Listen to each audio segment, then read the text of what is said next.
Welcome to Money 911, the podcast where we transform your financial worries into opportunities for growth and empowerment. I'm your host, Kris, and I'm here to guide you through the journey towards financial freedom and abundance.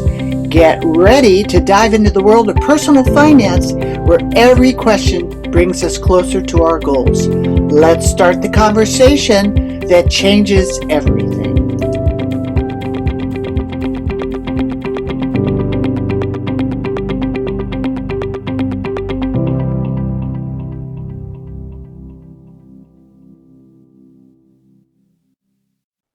All right. Welcome. So glad to have you here, Kim. Excited to talk about. Thank you so much. I'm excited to be here. All right. Okay. Well, I just want to begin with, and a lot of people are going through a lot of, setbacks and things. And so how would you tell people how to transform those setbacks into stepping stones in financial success? What an amazing question to begin with. I Well, know. listen, life happens in the middle of life, right? And so over the first 18 years that I've been a franchise consultant, I worked almost exclusively with people in career transition. I mean, I was on the front lines helping people, the day they got laid off and their hearts were smashed and they were like, what do I do now? I gave everything to this company and there's no loyalty in corporate America. And so I faced that conversation every single day for 18 years. And so I know that I have something that is of value when people find themselves at a crossroad. For owning a business is not for everybody, but I think the idea, Kris, that people want control over their financial future. And at some point in your career, you realize this may not last forever, even if you are in a stable industry, right? You're just like, maybe, I want to have greater flexibility when the grandchildren come, or once the kids go to college, I want to be able to travel more, but I'm not ready to retire. I need income. I can't afford to do that. And it's these types of thoughts that ultimately usually lead people to think about what options are out there. I don't think people wake up and go, "Oh, yeah, I want to own a franchise." But when they start thinking about this crossroad, and a franchise, they might meet someone like me or hear a podcast and be like, wow, I didn't even think of a franchise because I just think that that's Chick-fil-A and I don't want to do that. Right. So, yeah, I think that what an excellent way to start the conversation. Thank you, because there's a mindset around abundance and possibility and wealth and success. And I know when you think about franchise, it just seems really big and complicated, and you probably have to have money to start it, right? Right, right. It's a very typical misconception. I mean, you do need money, it's an investment, but you don't need millions of dollars, right? There are franchise businesses that are 50 to $80,000 all in. And of course, there are franchises that are multi-million dollar investments and a whole gamut in between. And this is, in fact, why I have a business. So franchisors pay me. So I offer a free service to people who want to explore franchising. And what I do is I have 22 years of relationships and experience. Like, I know who's who and what's what, right? What looks like a shiny object, but when you pull up the hood is not really so shiny, and what actually is really shiny because the leadership is there and they have experience and a track record that you can really lean into. So I take, when someone comes to me and say, Kim, what options are out there for me? I learn about them. I build business model based off of characteristics that match what Mm. they're trying to accomplish in their life, and then layer in my 22 years of knowledge and experience to bring that down to 3 to 5 options that we can explore together. So it's totally free and at no risk to the person who's working with me. And I just like to have fun. I say, look, sometimes investing money is stressful. Sometimes I meet people when they're at a stressful time in their life because they just lost their job or they fear losing their job. Or sometimes it's an exciting conversation like, I've been dreaming of owning my own business my whole life, Kim, and I never knew there was somebody like you to help me. So I meet you wherever you're at and help to create those options and then guide your thinking so you know that you're asking the right questions and talking to the right people and thinking it through. The goal for me is never to make every single person I work with big fat yes. Like, of course, I would love that, but that's not reality because sometimes people need the education to then go, wait a minute, this is not the right time in my life. Or wait a minute, I really can't afford this right now. Right. Or just wait a minute, I'm scared out of my mind. I don't think I can do this. And I can coach you through the last one. But the first two, money and time or timing, those are just real objections. And I'm not here to play God with your life. I'm here to just guide, help you get the answers so then you can make the decision that's best for you, yes or no. That's great. So what do? You actually customize, give them a few options, you find out what their wants are, and then you give them some options? Is that how you do it? That's exactly what I do because most people, when they think about owning a business, they usually start from, well, what do I know? What's the worst place to start when you own a franchise? Because the reason I say that is when you own a franchise, one of the biggest determining factors of success is your ability to follow the franchise system. So if you know how something should be done because you did it in the past, how open might you be if the way that the franchisor wants you to do it is different from your way, right? So I often find that leading with what you know is really tough. The other thing that people do is they think about like, I love to go to the gym. So they're like, oh, well, maybe I should own the gym franchise. Wouldn't that be fun? Well, we're not buying a hobby. So that's the business has to make sense as a business. Now, if the gym business makes sense for you and the other characteristics that are more important, then yeah, owning a business that you personally are the customer of, that's like the cherry on top of the sundae for me. I want you to believe in it. I want you to see the value in it. But most importantly, as the investor, I want you to feel like you can own it and feel in control of it and turn your money into some multiple, right? And build the skills and get that satisfaction that you get as a business owner. That's what's most important. It's the journey and the destination more than the actual widget or the vehicle, which is the business. So a lot of the times to kind of summarize everything I just said, when we're left to our own devices, we think about owning a business differently than how, when you come to me, I'm going to approach it. So I'm going to approach it more from, what do you like to do? Like, are you a salesperson?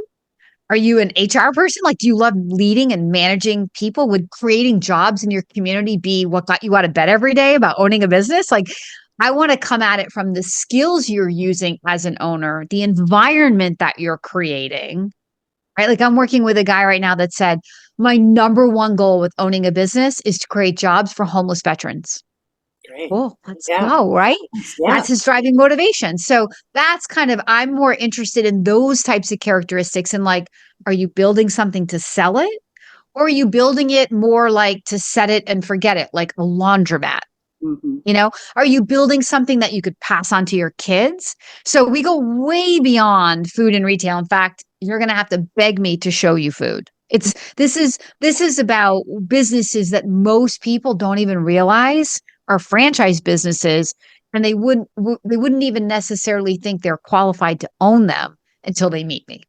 That's great. So are you with them through the whole process, or are you more the introduction, you get them going and then you're gone, or are you there with them? So yeah, that's another good question. I'm with them through the investigation process. So once we create options that we can explore together, then I'm going to coach you on like, okay, so you'll know you're asking the right questions, you're talking to the right people. When it comes time to consider financing, I have the resources for financing. As you start trying to make your way through the very daunting legal documentation of a franchise business, I don't give any legal advice, but I'm going to coach you through it. And then if you feel like you need a franchise attorney, we'll get you a resource. So I'm the resource to teach you the steps to feeling competent in your due diligence, right? So my job, I always say we start at a blind date with the franchisor, and I'm leading you through the dating process to ultimately where the franchisor is going to ask for your hand in marriage, because this is a mutual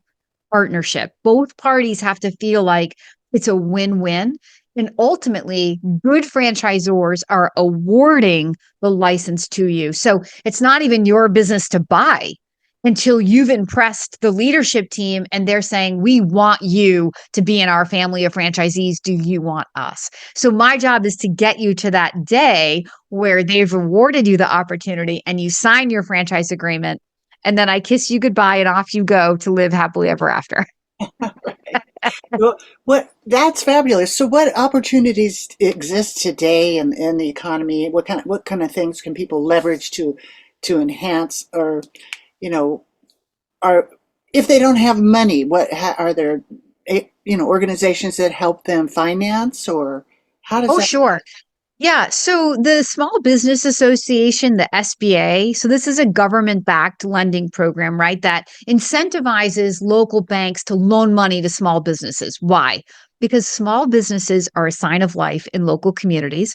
And more importantly, they create jobs, creates taxpayers, and the small business itself pays taxes, right? So the government, while they're altruistic, they're always altruistic to themselves as well, right? So but they're incentivizing the local banks to give money. So that's what an SBA backed loan is, right? It's just a government oversight on a loan that gives the bank a percentage of that, a guarantee that if you default on the loan, the bank will still get money back from the government.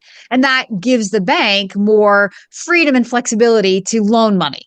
Now, when you're exploring a franchise, most franchisors become what's called SBA approved, where you never have to do all of this. If you follow my plan, you don't have to worry about, how do I shop this loan? What are the questions I say, or things I say to the right banker?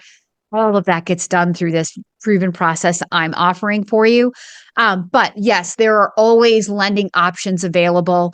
In fact, you know what? In a harder economic time, people think, oh, there must be less money. No, because listen, if the interest rates are high, the banks make more money on that loan. So guess practically they have more money to loan. Right, right. Don't. And when you look at though, like, oh, a higher interest rate may make the payment too high. It may not make sense. When you're like pushing that out over like a 10-year franchise agreement, sometimes I've heard the people in lending, I'm not the expert, but I've heard the lenders say to me, Kim, it's the difference of like $100 a month in the loan payment. And if that's stopping your person from moving forward, then we probably have a bigger problem, right? So it's all about understanding how the numbers work together, not prejudging or assuming, but being willing to ask and Right. see what the answers are, right? This whole process just demands an open mind, wanting to have some fun, being curious. I always say that if saying yes to a franchise is the natural thing to do when you've asked enough questions and you're satisfied with enough of the answers. Like nobody starts out going, this is definitely going to work out for me. And if they do, they scare me because it's too much pressure. I'm like, Yeah. let's just explore and let's see what happens. Right. And most of the time you don't know what questions to ask, so it's a lot of blind faith inside of there. But Right. And that's why you have me, because I've been doing this for 22 years as a franchise consultant. But here's the thing, Kris, I'm also a franchisee. So the business I work to help you invest in a franchise is set up just like a franchise. I pay royalties. I have a contract. I get trained by my corporate office. So I've been living the life that you aspire to live for the last 22 years. Before that, I was an entrepreneur. So I've done it all in small business. I'm way biased toward buying down the learning curve and partnering yourself with people who can hand you ready-made tools and be there to coach and guide you. Franchisepreneurship has it all over entrepreneurship in my experience. wow, okay. Well, that's probably new for a lot of people. And the title of the show is Creating Wealth Through Franchising. Is this you have to expect, wait a few years, is something that people can actually start to see and get, results from it? Real wealth. Another great question. So, I mean, while I can't make any earnings claims and I don't know how you're going to show up and execute with your systems, as we go through the due diligence process, those questions get answered. So, for example, like what you're going to do with the franchisor is learn about like what the average customer avatar, who the customer is, and then what do they buy on average? What is that average ticket? So you can together with me, we back end you into if you said, okay, Kim, well, I want to make $1 million a year in my first year because I know that I want to gross $1 million because the franchisor says the net margins are around 20%. So that means that I could take home around 200,000. Well, that would be a great first year goal. Okay. So then you set about to go interview franchisees and see within the system what average ticket is and how many customers are people selling to or signing up in that first year. So you get the belief about what's possible by interviewing the other people who are already doing it. And then together with my business coaching, I'm going to help you see, okay, if you want to make $1 million top line, let's reverse engineer. So if your average ticket is say $5,000, let's say, per customer, well, you need 200 customers. So now when we're going to look at the calendar and create a bank of days that your business is going to be open.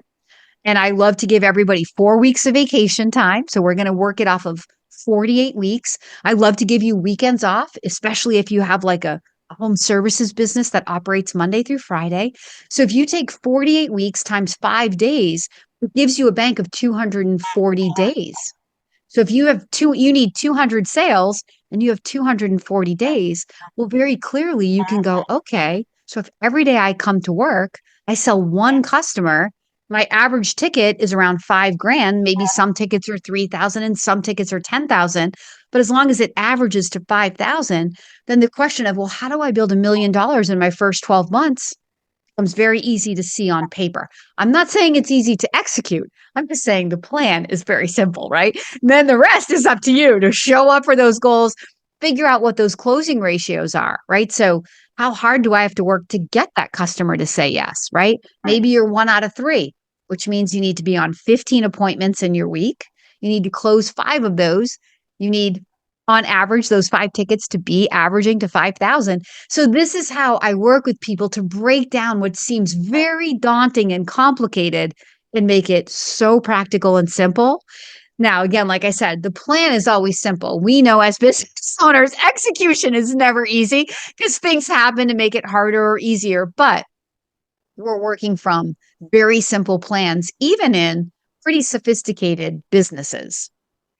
Well, you have what's called the Daly plan, right? A multi-million That's what it mindset, is. right? Yes. That tell Yes. tell a little more. Is that like that's the plan? That's the mindset? How do you Yes. position that? Yes. So what I just went through right there is what I call the daily plan. So that's kind of what I'm known for, and I was like, what am I going to name my company? It's like people would say to me, how do we get a daily dose of Kim? So Yeah, there was that part of it. And then it was like when I made history in my franchise by reverse engineering the outcome that I wanted and breaking it down to those daily tasks that I had to execute on and then showing up for those tasks every single day. It's not about perfection, it's about consistency. So, I was only 80% effective at my daily goals that first year back in 2011, but 80% consistent made me, or 80% effective made me a history maker. So, when I did that, it kind of changed everything about how I get to show up and coach all of my candidates because now I have greater understanding, especially when it comes to like people feeling like, well, franchising is so good. Why do people fail? And I want to talk to the people that are failing. And I say, why would you want to do that? Like, what do they know that's going to help you be successful? Isn't it a better use of your time to go find the people who have mastered the model? Because they know who the real customer is and what the hook is to get that customer and what makes you competitive in your market. So investigate, when I went from the average performing franchisee to the history making franchisee, and I realized, well, I'm still the same me. And I did that in 1 year. My skill didn't change. What changed was my mindset and how I broke down my complicated business into very simple, bite sized daily tasks that then I had to execute on. And I held myself accountable. I realized, wow, this business ownership thing really can be easy if you hold yourself accountable. And that's the big if. So in franchising, this isn't a magic bullet. This isn't a get rich quick scheme, right. but it also, to the initial question you asked me, it doesn't have to take years for you to make significant money. I believe you can make any amount of money you want in any franchise.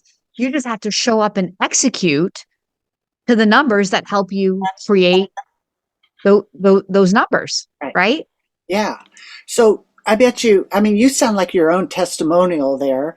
And you have a franchise now and you're doing this business. So you have a few streams of income happening. Is that right? And I do. Yeah. Like I'm diversified, but I just love what I do so much. I try to reach as many people as I can because listen, I understand that when you are thinking about owning a business and you like, I don't even know what options are out there. I don't know who to trust. It's so daunting. yeah. Where do you even begin?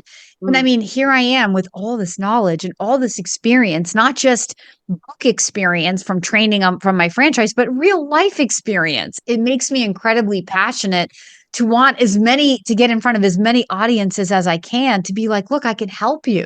I can help you. And it's all for free. There's absolutely no risk. And on that note, when people are like, well, why should I believe you? I'm like, you don't have to believe me, right? Just try it. And if it works for you, great. But there's no legal binding contract between us. You're not paying me any money. It's free advice. At the end of the wow. day, free advice. Take it for what it is. Right. That's fabulous. I bet you have a really good story about somebody else that was pretty successful doing. I have so many I bet testimonials. there's some. Yeah. Go to your So many website, right? amazing people. Yeah. Yeah. You want to hear Yeah. Give us one. Like, Well, you know what I love? I love when people come to me and they really have no like understanding of the depth of franchising. Because look, as consumers, we think it's food and retail, right?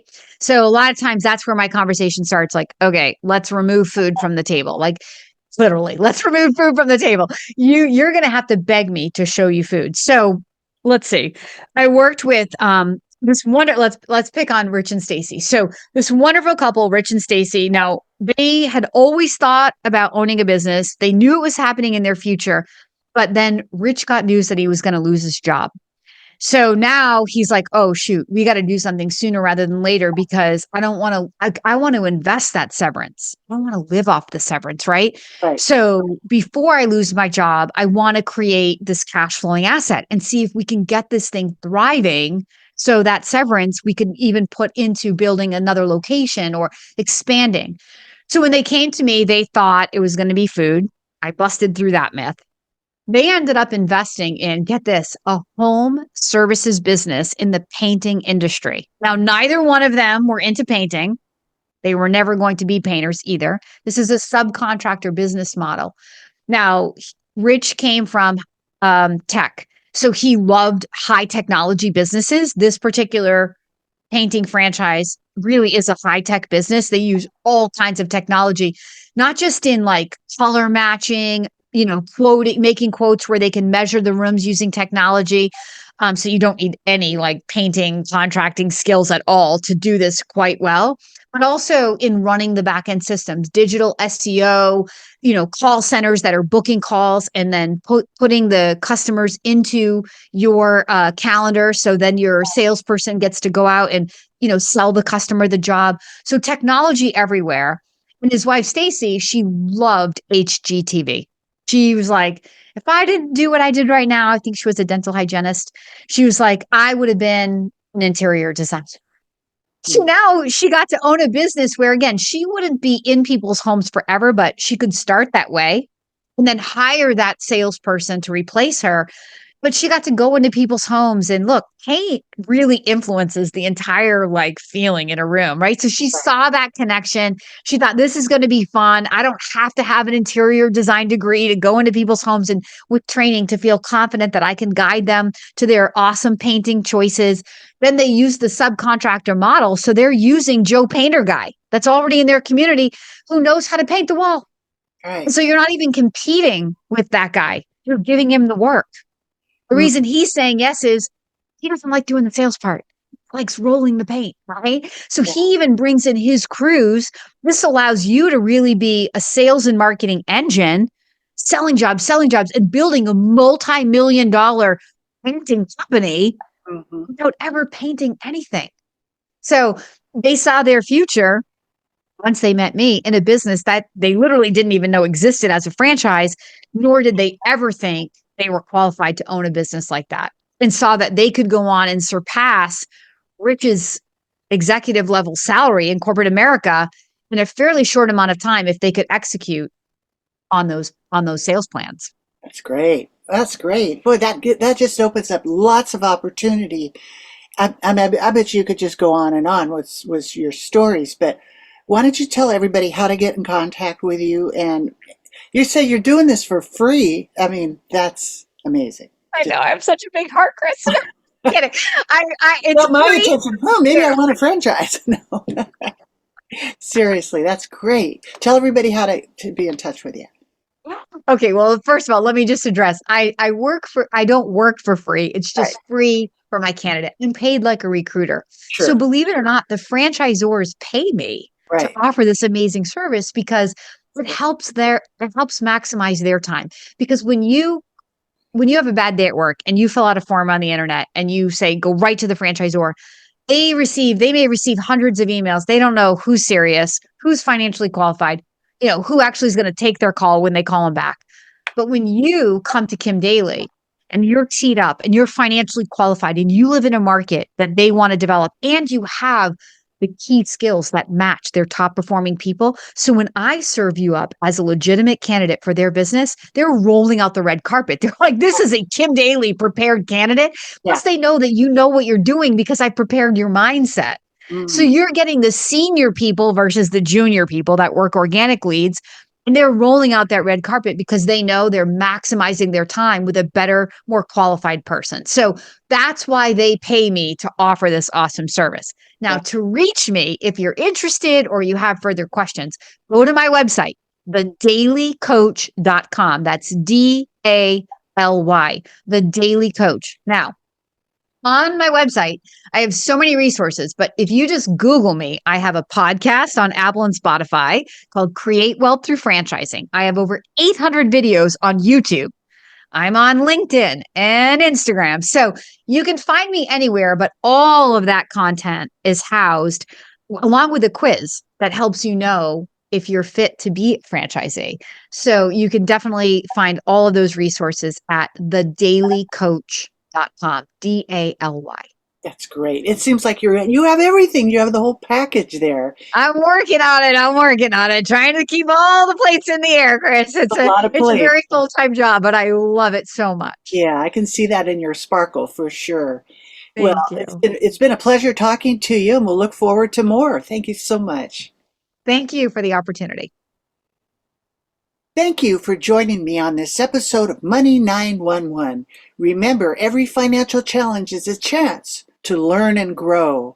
And our guest today, Kim, just gave us so much about franchising. I never knew about that. Got my attention. So if you have questions or topics you'd like us to cover, don't hesitate to reach out.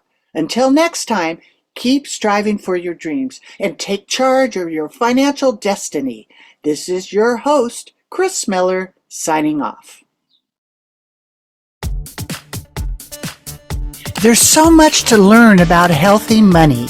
I hope today's discussion brings you one step closer to securing and protecting your future. So you can get started on the right foot, go to meetwithkrismiller.com and schedule your free financial fitness strategy session. Thank you for listening, and please subscribe to Money 911 so you don't miss our next episode, which includes health, wealth, and peace of mind.